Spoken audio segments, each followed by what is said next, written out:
سوچو اگر کسی انسان کے پاس اتنی دولت ہو کہ اس کے خزانے کی چابیاں بھی ایک آدمی نہ اٹھا سکے بلکہ کئی طاقتور مرد مل کر اٹھائیں۔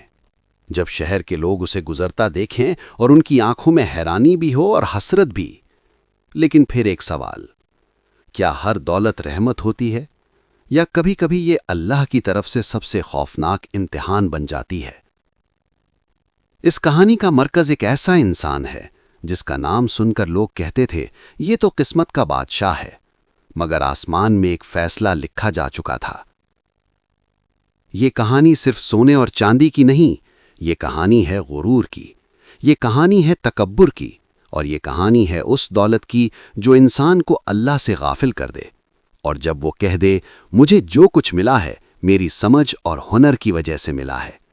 اس لمحے انسان زمین پر ہوتا ہے لیکن اس کا غرور آسمان سے بات کر رہا ہوتا ہے۔ لوگ اس کی زندگی کو دیکھ کر کہتے تھے کاش ہمیں بھی ایسی زندگی مل جائے، کاش ہم بھی ایسے محلوں میں رہتے۔ مگر کچھ آنکھیں ایسی بھی تھیں جو صرف دولت نہیں بلکہ انجام دیکھ رہی تھیں، کیونکہ تاریخ گواہ ہے جب غرور حد سے بڑھ جائے تو پھر زمین بھی خاموش نہیں رہتی۔ آج سے صدیوں پہلے جب لوگ صرف اس کی شان دیکھ رہے تھے، اسی وقت زمین نے ایک ہلکی سی کروٹ لی، جیسے کہہ رہی ہو ابھی فیصلہ باقی ہے۔ یہ صرف ایک اشارہ تھا آنے والے عذاب کا۔ یہ کہانی ہے قارون کی اور اس خزانے کی جو اسے بچا نہ سکا۔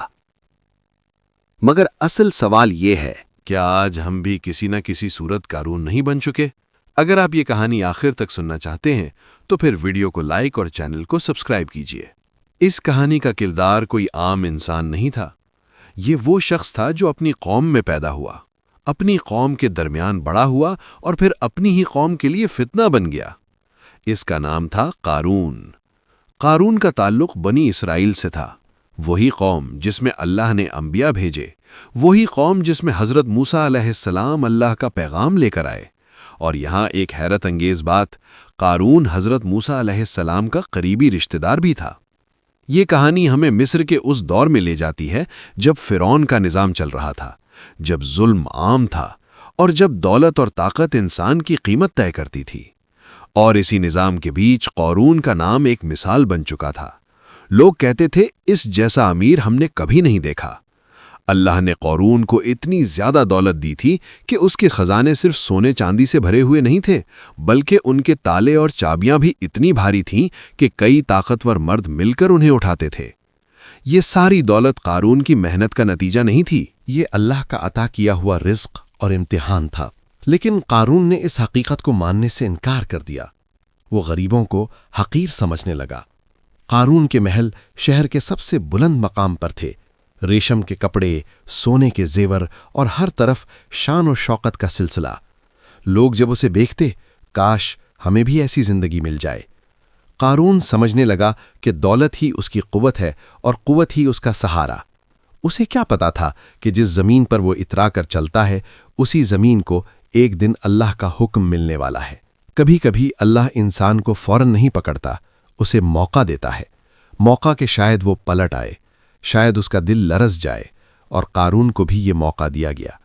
اس کی قوم کے کچھ لوگ، نہ امیر نہ بادشاہ، صرف سمجھدار اور اللہ سے ڈرنے والے لوگ اسے سمجھانے آئے۔